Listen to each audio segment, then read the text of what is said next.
Good morning, everyone. We're going to be watching a video about the process for our hybrid meeting.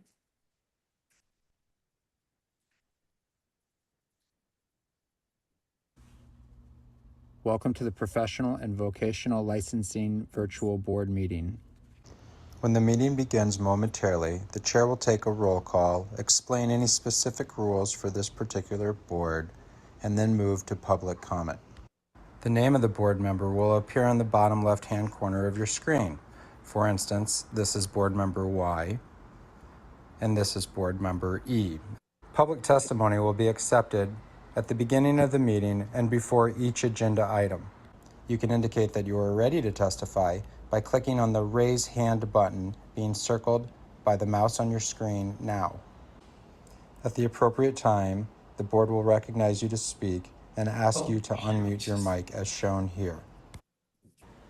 Again, public testimony will be accepted at the beginning of the meeting and before each agenda item. Public attendees will not be able to unmute their microphone until recognized by the board. Public attendees who are recognized to testify will be asked to identify themselves by name and their affiliated organization if applicable. Please mute your microphone when you are finished speaking as a courtesy to others and members of the board. Public attendees will not be able to unmute themselves after the testimony is completed unless recognized again after raising their hand. At some point during the meeting, the board may choose to move into executive session. When the board moves into executive session, the board members' microphones and video feeds will be turned off, and a similar screen as you see now will be displayed. When the board returns from executive session, their microphones will be turned on as well as their video cameras. Welcome again to the Professional and Vocational Licensing Virtual Board Meeting. At this time, the chair will call the meeting to order and take a roll call, as well as explain any additional rules that may be specific to this board. Internet access. To view the meeting and provide live oral testimony, please use the link at the top of the agenda. You will be asked to enter your name. The board requests that you enter your full name, but you may use a pseudonym or other identifier you wish to remain anonymous. You will also be asked for an email address. You may fill in this field with any entry in an email format. Your microphone will be automatically muted. When the chairperson asks for public testimony, you may click the raise hand button found on your Zoom screen to indicate that you wish to testify about that agenda item. The chairperson will individually enable each testifier to unmute their microphone. When recognized by the chairperson, please unmute your microphone before speaking and then mute your microphone after you finish. Phone access. If you cannot get internet access, you may get audio-only access by calling the phone number listed at the top of the agenda. Upon dialing the number, you will be prompted to enter the meeting ID, which is also listed at the top of the agenda. After entering the meeting ID, you will be asked to either enter your panelist number or wait to be admitted into the meeting. You will not have a panelist number, so please wait until you are admitted into the meeting. When the chairperson asks for public testimony, you may indicate you want to testify by entering star and then 9 on your phone's keypad. After entering star and then 9, a voice prompt will let you know that the host of the meeting has been notified. When recognized by the chairperson, you may unmute yourself by pressing star and then 6 on your phone. A voice prompt will let you know that you are unmuted. Once you are finished speaking, please enter star and then 6 again to mute yourself. For both internet and phone access, when testifying, you will be asked to identify yourself and the organization, if any, that you represent. Each testifier will be limited to 5 minutes of testimony per agenda item. If connection to the meeting is lost for more than 30 minutes, the meeting will be continued on a specific date and time. This information can be found on the board's website. Instructions to attend the statewide virtual board meetings may also be found online. We do a quick roll call, and those that are hybrid just need to let us know that if there's anyone else in your room. So Alan. Here, there is no one else in my room. Brandon. Here. Carolina. Here, no one else in the room. Mark. Here, no one else in the room. And Sherry. Here. So we have quorum. Call this meeting to order. It's 9:05. For chair's report, the only thing I have is that there is a NADP item review workshop in Chicago, September 17th to the 19th. So these sessions occur once a year. Item writing in the spring and item review in the fall. Mark is gonna be attending. I normally attend with him, but I cannot attend, so there is one more spot if someone's interested in going. I think the people in the room here already said no, but Alan, and would you be interested in reviewing law questions? You can let us know. You don't have to answer now, but yeah. Okay. So that's coming up already. It's September 17th to the 19th. We just got the information. But it occurs twice a year, so it's in March and then in September. That's my only announcement. So your report. Thank you, Chair. All right, so I was going to be going over a couple things here. The PMP account changes, but typically how this functions is just that folks notify us of the change and offer the accompanying information that we need to verify changes. So I'm looking into implementing a actual standard form, which would allow the changes that are needed for PMPs. There would be an instruction page as well attached, and this would be submitted along with the accompanying supportive documents.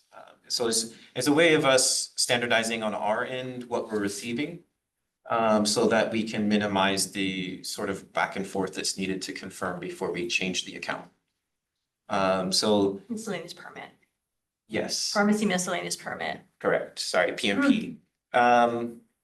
So I can give some more information as that's ready to roll out at the next meeting. The pharmacy technician registration, which I'm assuming folks are here also to hear some information as well.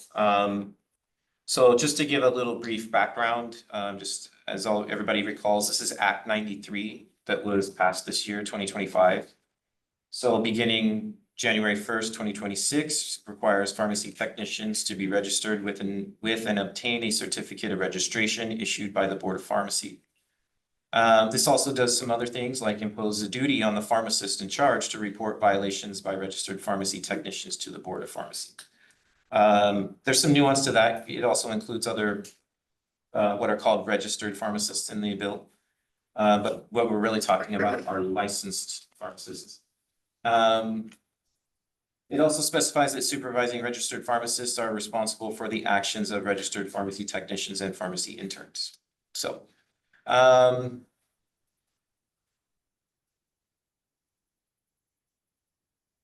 just kind of based on the language, our office is trying to create this process for registering pharmacy technicians. Currently, we are working out several options. The major issue that we're presented with regard to the language is the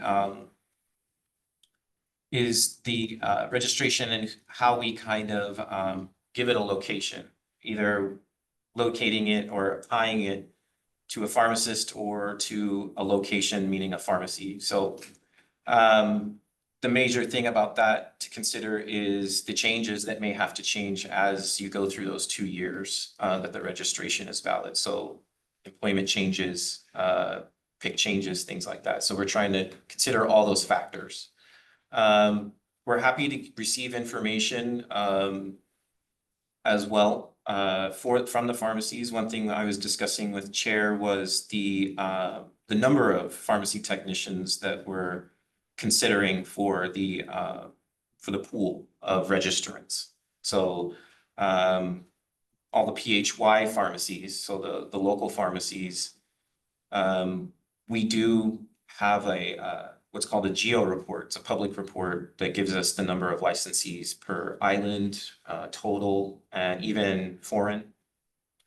So we're using that number, but also we're having to look into what we found was sort of institutional pharmacies, right? So the ones that are in hospitals and stuff. So they have a little different situation, even though they're still licensed under the same license, right? So We have no data since the poll went out like 2013 or something. So we don't know how many techs there are. So this is important because this will be how we consider like the fee cost. Right now, we're considering, since it's 2 years, that it would be like a cost per year. And then there would be the total of those two. So for example, if the range is like from, we haven't considered a specific, I couldn't say. We have considered certain range of costs, but we haven't chosen one yet. It mostly depends on the number of applicants that we expect and the registrants.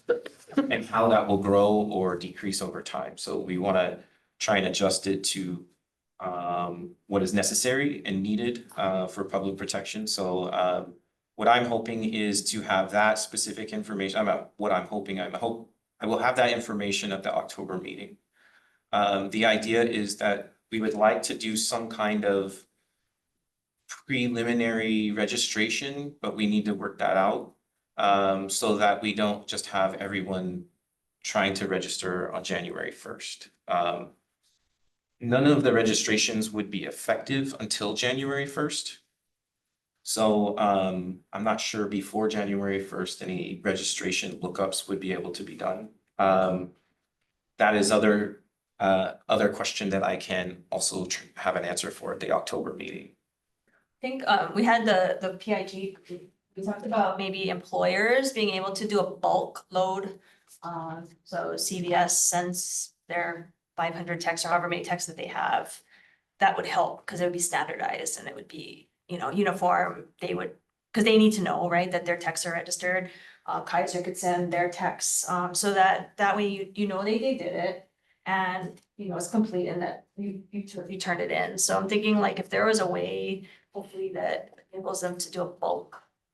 And then you'll get less envelopes and less registrations coming through loosely, and then the employer, and I'm thinking, I need to know that my text did their stuff, right? And you're gonna need to know, Kaiser's going to know, CVS, they wanna know that everyone's done. And the only way they're gonna do that is if they turn it in. Turn it in to me, I'm gonna make sure it's all done, and then we'll load it over to the board. In those cases, I think, what is most important, because an application is confidential, is that third-party releases are done by whoever is going to be submitting those. We can also include that in the instructions. I'm not sure at this point we can say whether that's acceptable or not. I think most importantly is not, I can't say that it's not acceptable. But I think it's more about ensuring that the process is clean and that we register folks according to the law and also whatever rules that we have available to us. And do that in a way that, is good for us internally, but all, like as far as the process that's functions, and then also for you guys out in the industry getting return. So I can answer like maybe other general questions about it, but I would like to basically go into the specifics and just roll it out in October. Questions? Yeah. The location issue, so if a technician works at many pharmacies, are they gonna have to have a separate registration for each pharmacy? Or just say that I work at all those pharmacies? Well, that's a good question that I would like to maybe get some information on. So is it pretty common for a pharmacy technician to move sites? Yeah, retail. Okay. Mhm. So that is common. It is common. They moonlight somewhere else, they work at the hospital and they'll moonlight at Long's or something, so. What would be like maybe a We have for a technicians, standard? we have technicians that work in a place that does all the order entry for all our pharmacies. So they are actually working in systems for different pharmacies, maybe 5 pharmacies in one day. So I see. there's a pharmacist there and, it's a pharmacy that they're working in, but they are doing work for different pharmacies. So in that situation, is the pharmacy tech working at, say, like a third site or like a separate site from those pharmacies? You're saying that site that they're working at fills for multiple pharmacies? They do the computer work. So the Oh, okay. filling is done at the pharmacy, but yeah, that's part of the duties of a technician would be the order entry. Okay. Mark, so it would be like one tech for multiple picks, right? Correct. Okay, so that's inverse what I was thinking. Or there's sometimes where a technician might work in one store and then tomorrow they are scheduled in another store. You know, so they physically go to a different store, different times to work. And there's also technicians that work at different companies. Yeah. So Safeway and Longs, for example, or something. So yeah, we have to figure that out. How are other states doing that? Well, they didn't tie it to, because they're licensed, there weren't, it's not registration, so they just had a license, like a pharmacist has a license. So it's not tied to an entity. They didn't tie it, yeah. Yeah. Um, So just some questions I- that if- we have if to think it's- about. I mean, if someone's, I mean, there's probably a difference, right? And I might be wrong here, but there's a difference between somebody's workload, including multiple sites versus someone leaving one site to go work now at a new site, separate employment. So those are two different scenarios, right? But we have to try and address this with both those scenarios, right? Because they seem like they're gonna be common. And the way I read them is that they are changes, so they would be changes to somebody's registration if it was, say, site-based. So they would have to notify the board that they have changed sites and that they've confirmed a new pick or something like that. So that would have to happen through our offices. If it were not site-specific, but pick-specific, we'd still find in the same scenario if, say, the pick changed. It may not be as common though. However, that pick would have literally registrants underneath their license. So we would have to move every one of those registrants around to a new pick. So it's kind of the same scenario. So tying, I guess you could think of it as there are varying degrees of tying, you know, so there is like literal tying, like a collegial relationship, right? Then there's more of registering to say confirmation that someone is working where they're supposed to be working, you know. So I think these are all what we are trying to consider in the moment to be prepared for October. And you know, my continuous conversations will have to be with both, you know, the pharmacies and with chair and members, because we're now more into the nuance of this. With regard to these small little what seem like what are differences, but they can be significant when actually forming this process, yeah. Trying to see if there's anyone is scared. Oh, there's hands, there's lots of hands. Hands. Lily. Can you elevate her, yeah? Hello, hi, this is Lily Hi. Van over at the Hawaii Pharmacists Association. Just a couple of thoughts. I know when we were preparing this legislation prior to last session, we did speak to a couple of other boards of pharmacies, and to the executive officer's point, what some other states did was that they actually had the technician update the board with every location that they're working at. So if they're working at both Walgreens and Longs, they would have to update the board accordingly. And then the PIC would just be responsible for that technician during the hours that they're working there. So, you know, the Longs PIC wouldn't be responsible for the technician while they're at Queens or anything like that. I had another question about the technician, but maybe I'll defer to Stephen at CVS first because it might be along the same lines. Hey, Stephen. And elevate him too. Hi, Oh, yeah, thank you. This is Steve at CVS. It's pretty much the same question along the same line. And also, the concern is, and I like Lily's point, like having the, make sure the technician, when they filling out their registration form, to have all the locations or pharmacies that they're going to be working at. But that's going to be a lot of, if there are changes, we need to understand what's the turnaround time, right? If they need to go to another, work another pharmacy and it's new, what's the process? Can it be done online? It'll be quicker. Are they allowed to, work at this location while their application is in process, the registration is in process for the update? So that's some of the thing we need to consider. Also, can we look at the possibility of just having a general registration? So the tech is certified within the state of Hawaii to work at any pharmacy? No, I see a lot. I'm pulling up the act, because the act was kind of, specific.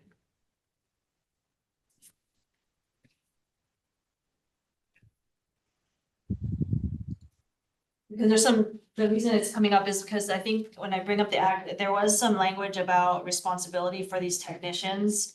And so there's reporting and there's also registration requirement, so. there's this shift. Yeah.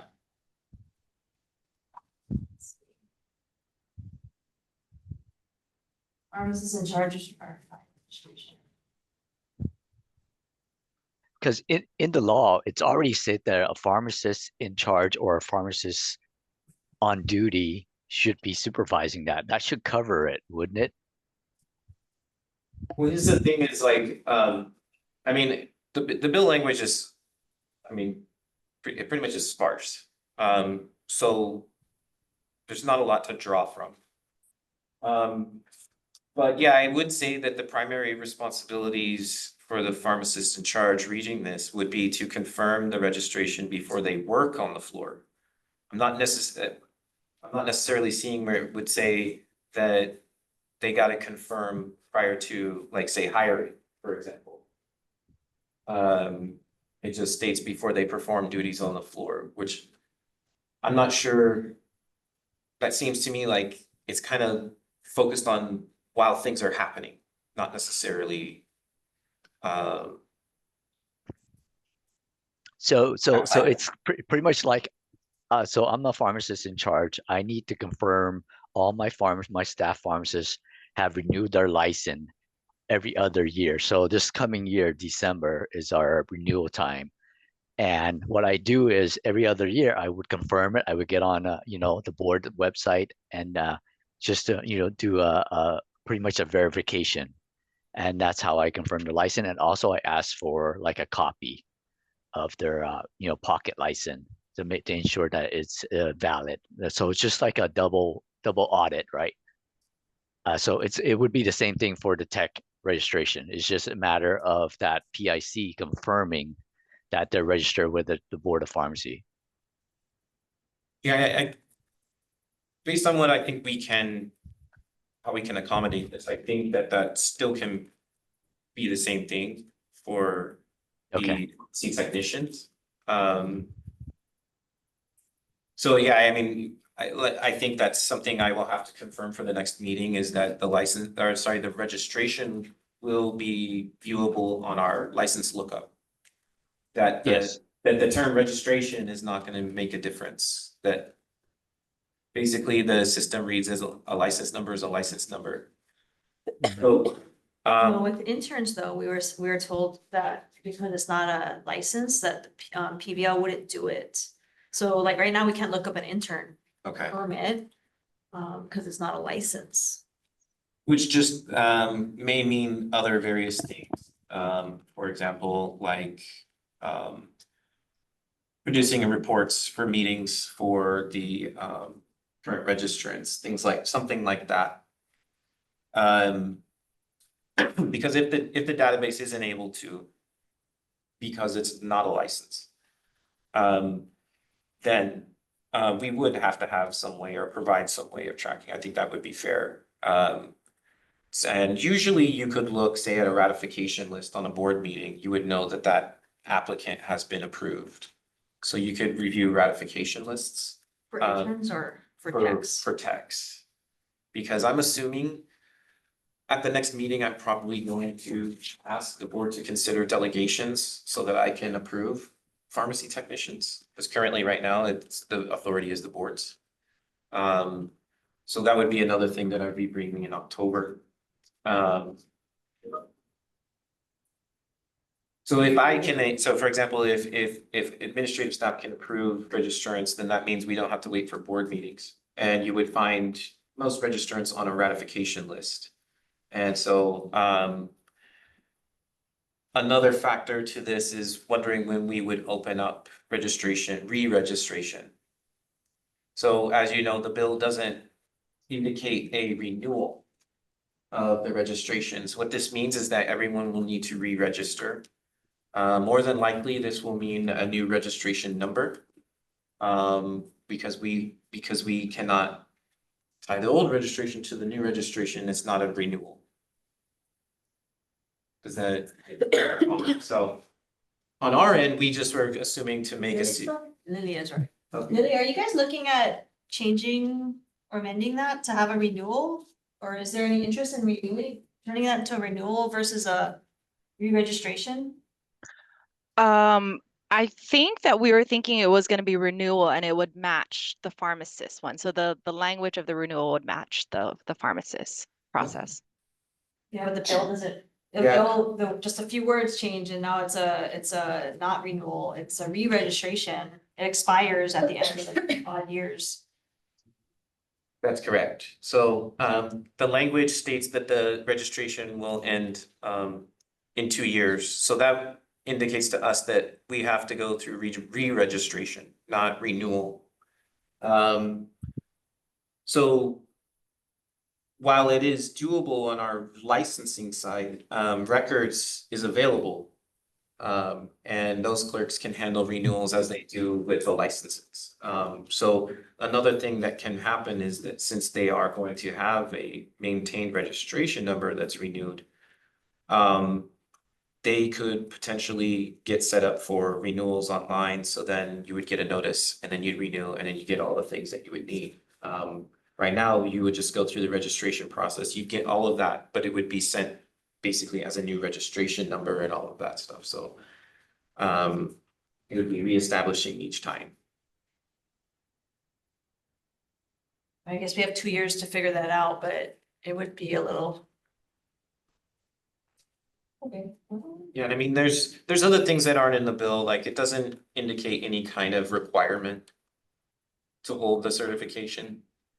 It just, there are requirements for how you can actually function doing that practice, right? So you have to confirm your registration with the PIC. The PIC has to supervise you. Any licensed pharmacist has a duty to report violations that include the pharmacy tag. So there are conditions on your registration, but you yourself don't have to have, say, some credential. And there's no indication of having to hold or age. So I mean, if the industry's looking to kind of bolster this bill, I mean, those are types of things that maybe should be looked at that would simplify the process, let's say on a PVL, for example. Knowing who can and cannot register would be very helpful. And also the renewal. Good question. Yeah, so maybe just a couple questions Yeah. based on what I've already heard. So it sounds like the process, at least the initial registration process is gonna be somewhat now. And so if that's the case, the law requires that the technicians be registered by January 2026. Is there gonna be some leeway or forgiveness if they're not? Because they're not allowed to work unless they're Work as a tech. as a tech. If we should work, Yeah, Yeah. January 1st. Yeah, I know this is certainly something that weighs on my mind daily. So I have no clear answer for that. I know that the plan is for us to roll this out at the October meeting to give the information. That would give us a month before what I'm looking at as a November 1st start of registering, or sorry, registering. November 1st. Yeah, that is Okay. tentatively the time. Okay. I still have to put all our ducks in a row and make sure, and that's why October meeting is gonna be like the let everybody know. So that everybody will have a month to prepare. And then I'm hoping around November 1st, we can start. If nothing prohibits us from doing that on our end, then I'd like to be able to do that, so we have 2 months to prepare. Instead of just right on the date. And we do have a December meeting at some point, we don't know the date yet, but, that, you know, if we need to change a deadline, you know, make some type of change, if it's us that's not ready, then we're gonna have to extend that, right? We'll be ready. Cause do we have to get approval for the form and approval for the fees? Does it have to go somewhere to get all that approval? It's, I don't know if I would consider approval, we just gotta make sure it'll work. And so licensing branch has a database they use, so they needed to work within that database. As long as the system works within that database and there's no conditions that we have to then basically modify our system for, then I don't see any issue. I mean, it's a very simple registration. It's not like extremely complex. The major thing is just that, like, again, we don't have any requirements for the registration. And it's a registration that ends in 2 years. So we have to create our system along those lines. And unfortunately, right now, it'll be manual to some degree. But we would like, and in my mind, I would like to make it an online submission and everything, so it's much easier and streamlined. But we have to internally have the capability to do that. So I hope in the coming years we will have that. But I can't confirm any of that, unfortunately. But what I can confirm is that I am working pretty much every day of my work period to work on pharmacy and the pharmacy type stuff. So I kind of avoid my other assignments to some degree. As much as I can still help them, but I really am concerned with this as well. So you know, feel free to keep contacting me as well. Yeah, we're gonna, so the other question before I open to Lily is that the fee is not in the bill, so. And that's a huge thing for text, how much is it gonna cost, and that's kind of where I'm gonna probably, I think I asked Christopher for a list of all the PHYs, all the pharmacies that are there, and if I have to call and each single one of them to find out how many texts you have, just to get a ballpark, that's kind of what I'm gonna be working on, is just calling all around all the pharmacies, and we might divvy it up and make sure we call all around to figure out, are we at 1,000, are we at 10,000 texts, how many do we have? I mean, we were kind of guessing, but we don't know until we actually go and kind of do a poll. But at the same time, I think that pharmacies might use the word tech loosely, and this will kind of help them clean that up. Yeah. Yeah, that's- Say what they can do, right? Yeah, that is another part of the bill. It specifies what I'm calling like 2 tiers of employers or employees. So you have the first tier, which is they call the auxiliary pharmacy staff. And then there's the now elevated registered pharmacy technicians. Okay, sorry, Lily, you can unmute her. Hi, sorry. I appreciate the work that you guys are putting into this, and I know that a lot of this information will be presented at the October meeting. On that topic, I just wanted to make sure we had a couple questions that were on the agenda for the October meeting to discuss with the techs as well. Okay. I know a lot of our members are curious about, how would that information be disseminated across the profession? Would it be like an email blast to current pharmacists saying, if you have technicians working under you, make sure that this is done? So I guess along the lines of the cost and everything, the question would be, how would this information be disseminated? So I'm hoping we discuss that in October as well. That was another thing Yes. too, we don't have the ability to email blast, right? Isn't that what we talked about before? Cause we have their emails for re-registration, but I guess we don't get consent for us to like send emails out. Is that something that we can do, Sherry, or is that Christopher, or who would that be? Well, that would be probably a question for me, and I would have to look into it. I'm not sure we can use, like, say, the renewal system Right, cause they, for that, for notification. Isn't but we there have- fax on our applications or for the pharmacy? the pharmacies themselves? Yeah, so I was thinking that, Just put a box on we there. we can send notices out to the individual pharmacies. The other thing I was considering was, I don't know, again, I have to look into this, the legality of it, but, if the application form has a section where the PIC confirms, like say employment, then would that be considered, say, acknowledgement by the PIC that they know their responsibilities? So, if they're signing off on all of it, I'm not sure. It's kind of, again, goes back to how we confirm somebody's practicing and where they are supposed to be practicing under who they're supposed to be A practicing. couple of years ago, it's more like 4 years ago, I think right before renewal, we're talking about just putting a box when you online renew. Yes, I opt in, use this email for, propaganda that the board needs to send to you. But that was the reason why we can't do fax blasts or email blasts, because the email that we put for our registration is solely for registration. But if you just opt in, it's a little box and, I think a lot of pharmacists would click it just because if there is a communication from the board, I would like to know. But I think years ago, the thing is even before James, we talked about that the email that we give for registration is not the same as if we want to use it for fax blast. And the other thing too is the mailers. I know we had to get like approval because it costs a lot. And so we couldn't even do those postcard mailers before. We were trying to do surveys via, a postcard mailer and it got shut down because of cost. These are things I can look into, and then I'll have that information ready for the October meeting. But how will it be disseminated? I Still, think previously they would like have the industry associations be a messenger or a Yes. conduit, as well as maybe posting on the board's website, but their outreach capabilities are limited. yeah. And I think if we can get it done and posted on the website when everyone's going for renewals, right? When they're clicking on it, there's something important, then they'll see it, but we need to get ready and maybe even put it out there now that tech registration is gonna be required January 1, please check back. I mean, we could put that now. And then have it as a thing on our board site, because people are gonna start going for the renewals. Right, and they can even have a soft invite to say, check back November. Pre-registration Mhm. is coming soon, so please keep checking.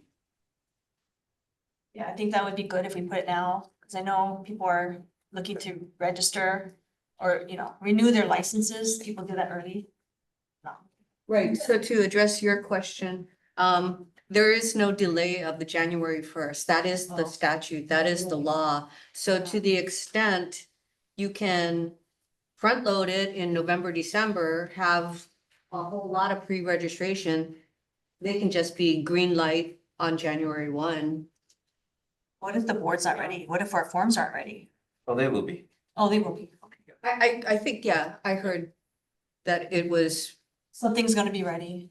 Yeah, no, we'll, rolled so out in November. I already have draft of forms, I have draft of the instructions. I have, again, conversations going on with our licensing branch about making sure our documents and our process work with them. So everything is moving forward, with time, so it's not delayed, it's think just a matter of Yeah, whether this large bulk of registrants that's expected can all go through January 1st. like Steven was saying, how long is it gonna The take? turnaround. Right. The turnaround time, yeah. So the more complex the process, the longer it'll take for each individual applicant. So that's what I am considering when I'm speaking with licensing branch, with you guys, and making sure that we are adhering to the language of the law.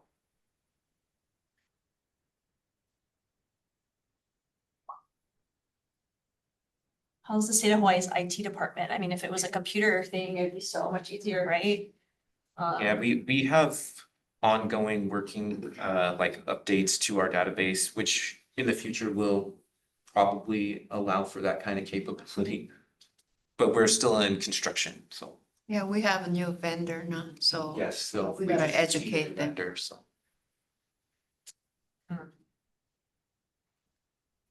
So as questions come up, operational implementation type questions, should we just email them Yeah. to you, Chris? And you can call me. Okay. Yeah, I think between now and October, we probably need to get, get some feedback and before our October meeting. Anyone else have questions, concerns? I have concerns, but questions? Nope. Okay. What else? Yeah, you have something else? No, that's it. What about PMP? I didn't ask about PMP. Does anyone have any questions or concerns about his first item? Thank you, Chair. There is no one requesting to provide public testimony. Yes. All right, what else do we have? Is that it? Yeah, I think so. Okay, I'm gonna request the board meeting minutes. Can I get a motion to approve last meeting, June 19th? Meeting. I had a, Oh, on page 23, I don't know if we can revise the second paragraph. I don't think I said that it was based on expense. That is expensive. I think I was saying that it's not dispensed. Oh, okay. Sorry, what page was that? Page 23, second paragraph, second line.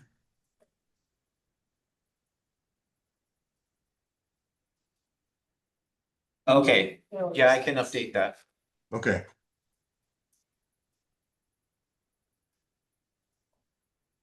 Any other corrections or changes? Can I get a motion to approve it with that one change? I make a motion to approve with that change. Second. Who's the Sherry? I second.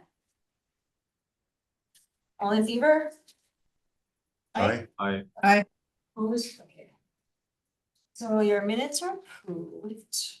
Then I'm making, I don't know if I can make a motion, but I'd like to move the Hawaii Pharmacists Association report next, so that way if people want to leave, they can leave.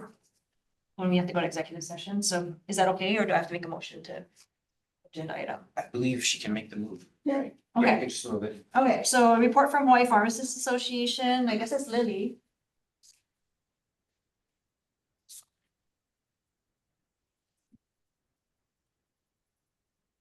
Yeah, sorry, unmute her. Okay, it works now. Thank you so much. So from the Hawaii Pharmacists Association, general thank you to the board. I know that we've been working with several of you guys individually for various things we've been working on over the past month or two. So thank you for your participation in the various PBM work groups. Just a quick update in terms of legislative efforts. HPHA is starting to formalize our 2026 legislative agenda right now. Our Government Affairs Committee will begin meeting next month for next session's agenda items. As you guys probably already know, our major initiative going into this upcoming session will probably be reintroducing the Center for Pharmacy bill. And then, of course, PBM will also be a hot topic for this next legislative season. Other than that, general updates, we do have our HPHA residency showcase coming up in October. So we're really excited to support the pharmacy students across the state here in about a month and a half. And then we also have a membership newsletter that we're starting up quarterly that will be going out to all of the members on our listserv. So if the board does have anything that they would like assistance with disseminating information out to, we're more than happy to support that. You can either let Corey Sanders, myself, or Nick Ferreira know. But that's it for us. Thank you so much. Hey Lily, would you guys be able to put a teaser on your site about the technician registration and start getting that word out now? Yes, of course. And if you guys have something, formal with, like a specific flyer or something, we can do that. Otherwise, we can make our own and run it through maybe Chris. We'll get your okay on it, or Alana, we can get your okay on it before we send it out. But our newsletter is scheduled to go out October 1st, so it'll be before your October board meeting. Yeah, it's just basically getting people to know that it's coming, so that way they go and check in on the board site. Okay, sounds good. Yeah, And we're I more than might get happy to do that. some help through you guys to get the number of texts. I'm gonna get the registration from the number of PHYs, and then if we can divvy that up and see if we can't work together to get that number, because we do need to figure out the fee. And if we have a total number of registrants, then we divide it by that number of registrants, then, you know, we can come up with the fee, but without even knowing ballpark how many techs we have, we're having a little bit of trouble. So I might ask for you to help me, make some calls. Yeah, unfortunately, the tech part is a sticky subject for us too, just because we don't have a lot of techs that join our membership base. You know, that's something that we're trying to improve. So if you were to ask me right now how many techs we have as members, I would probably have to say honestly, just maybe a few dozen. And I know there are, Or not members, just in general, like if you Oh. get the word out, like when we start polling pharmacists, like how many techs do you Mhm. have, where do you work, right? And we just start Yeah. going through the list, then we can probably get a ballpark figure back to Chris by the end of the month. yeah, we can help with that. That's fine. Yeah. Okay. HPH, that's all you have, then Lily? Yes, thank you. Okay. So just for everybody else, next meeting is October 16th. For Alan, Mark, Helena, is that gonna be okay, Dave, or? It should be okay with me. For me, I'm tentative on that date. October. I can let you know in a week. Okay, As of- October. Okay. As of right now, I should be fine. Okay, so we have a forum. So now we can go to applications. Can I get a motion to approve the ratification list before I forget? I actually have a question about the ratification list. Okay. I'm noticing the dates that the effective dates of a lot of these are way long time ago. Is that because we just didn't know about it, or that they submitted this late, or? Not sure. If you- No, they submitted them on time. We're just working through a backlog. For I mean, some of the them are, you know, for example, 8/2 of 24, so a year ago. pick changes or license? Some of these might be, like I said, they're artifacts that got added into the rat Okay. list. To make sure that we made sure all of these PMPs went through the rat list. Okay, some of them were relocations and that kind of stuff, and one of them said that they had an outgoing pick, but never said who the incoming pick is. So I'm not sure what we do with that. Right, oh, you mean on the rat list? Yeah, on the ratification list, for example, Oh, Center City, page 7. Says outgoing pick, but there's no incoming pick. sorry, let me double check, because this might be, we might need to just amend to include it. Okay, On the list, I may have missed it.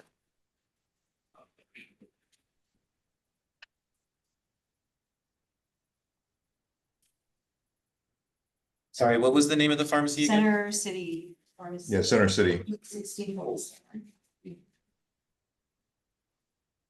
Okay. This might be before me. It was effective March. March 21. Yeah, that was just a little bit before me. Gotta check the database. Should we take them off or should we check it out? If you want to move the meeting forward, you can take them off and we can confirm and then can go on the rat list for the next meeting. Okay, so so can I get a motion to approve the rat list without, PMP 1647? Is this for the August meeting or the June meeting? By the way, sorry, Mark, which rat list was that from? Was that Oh, the it's a June meeting? meeting. rat Okay, it was a list. June. That was June. We had June and August. the June 1925 is what Okay, the date on the pages. But June 12th is the date generated. okay. Do I need to do two separate approvals? No, you can do, you can approve both June and August rat lists on one vote. It's just two, okay. All right, does anyone want to make a motion to approve the two rat lists, picking out PMP 1647? Something else. This is Catalina, I so move. Can I get a second? This Mark, I'll second. All in favor? Aye. Aye. And opposed? Okay, so you can approve ret list minus, 47. yeah, 6047. Okay, so for everybody else, then the rest of the stuff is gonna go, we're gonna move to executive session, I think. Teacher vote. Oh, can I get a motion to move into executive session to go over applications? Let's see, the board will enter executive session pursuant to HRS 92-5A1 and 92-5A4 to consider and evaluate personal information relating to individuals applying for professional or vocational licenses cited in section 26-9 or both, and to consult with the board attorneys on questions and issues pertaining to the board's power, duties, privileges, duties, and liabilities. Can I get a motion to move to executive session? Make a motion. Right, 1 second. This is Sherry, a second. All in favor, aye. I. Aye. Okay, so executive session 9:51. Thank you.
Oh, do those guys have to move back in or do they just wanna break up? They're gonna come back, join us.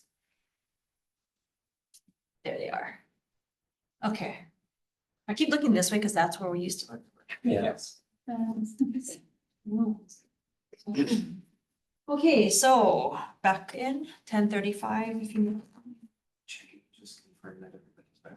Oh, okay, so Mark here, Alan, Catalina, Brandon, Sherry, Alana. Okay, everyone's back.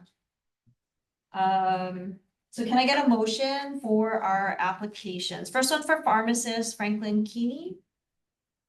It's Mark, I move to approve Franklin Keen's application for pharmacist license. Second? Catalina, I'll second. Okay, Catalina. All in favor, aye? Aye. Aye. Anyone opposed? Okay, Franklin Keeney's passed. Miscellaneous, PMP miscellaneous permits. This is Mark, I move to approve Cooper Drugs, Wedgwood Pharmacy, Boa Vida Hospital, and Tele RX. The miscellaneous permits. all in favor? Aye. Aye. Aye. Okay, no one opposed, right? Okay, for HRX. Oh. Okay, for HRX, I moved to defer this to the October meeting.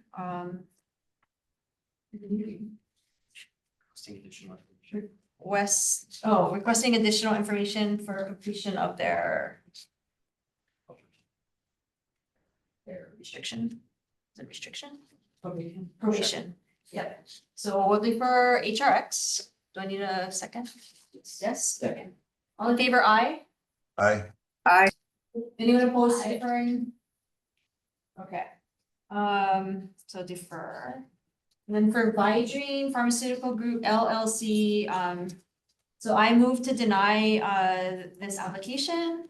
And I'm gonna cite sections 436B 19, section 7, 9, 12, 13, and 16, and 461-21A, number 5.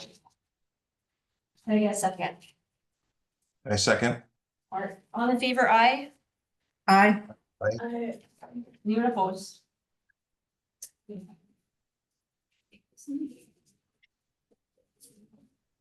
Sarah? Who's that? Sarah Hodgson? It's just probably a guest.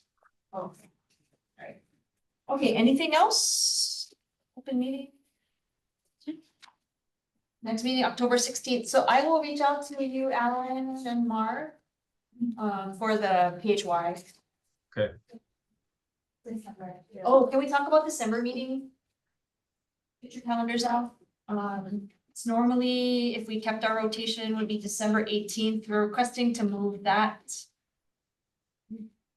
to maybe the week ahead before, since the holidays are right there. Is that something we could do December 11th? I would have to do remote, I think, Wait, for sure. not December 11th, 4th, 11th, and 18th.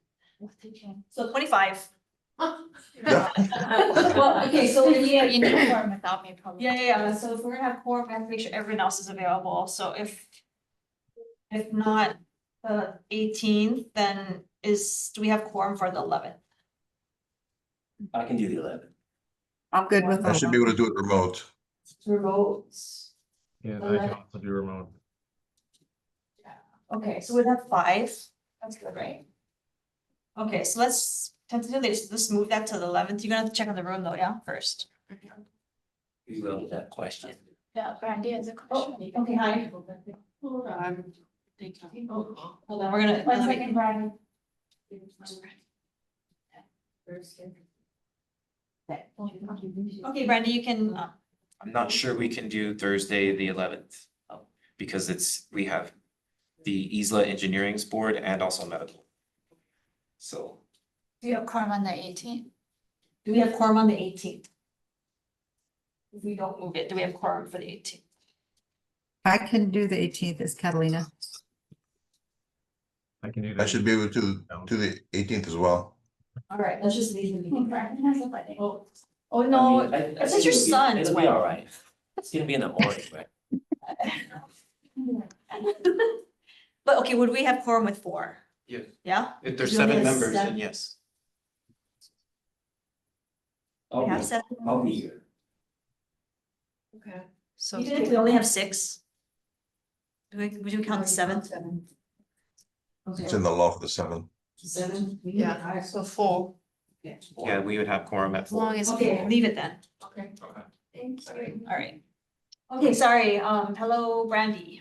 Hi, everybody. For those of you that don't know me, my name is Brandy Urbilia.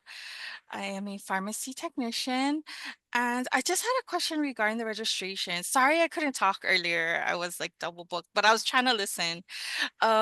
So I'm no longer a practicing technician, but I am an instructor at KCC, Kapilani Community College. So I do have pharmacy technician students that will be starting my program next week on the 25th.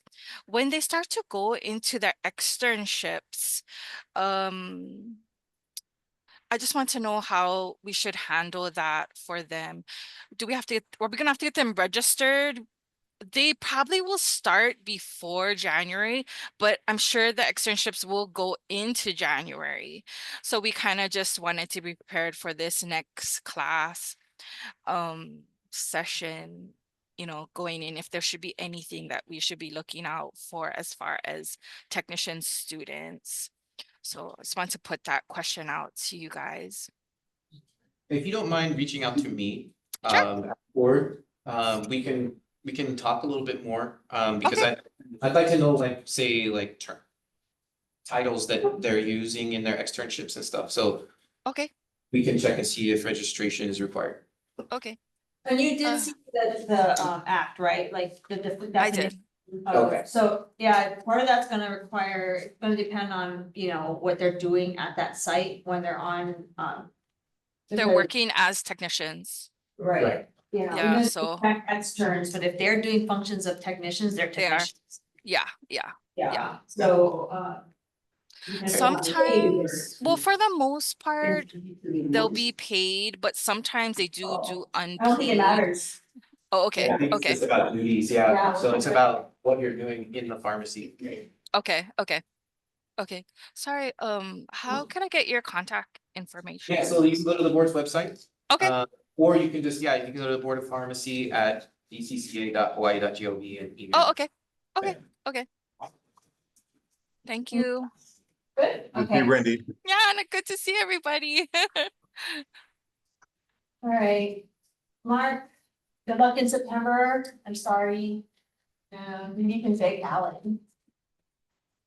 sure. Please. I know it's paid for. It's only a 10. Oh, yeah, so it's, Chicago. they can pay for that, the expenses are paid, Alan, it's not on your own, Chris, what finish? Oh, sorry, meeting adjourned, 10:40. Alan, it is paid, like they reimburse they book the travel,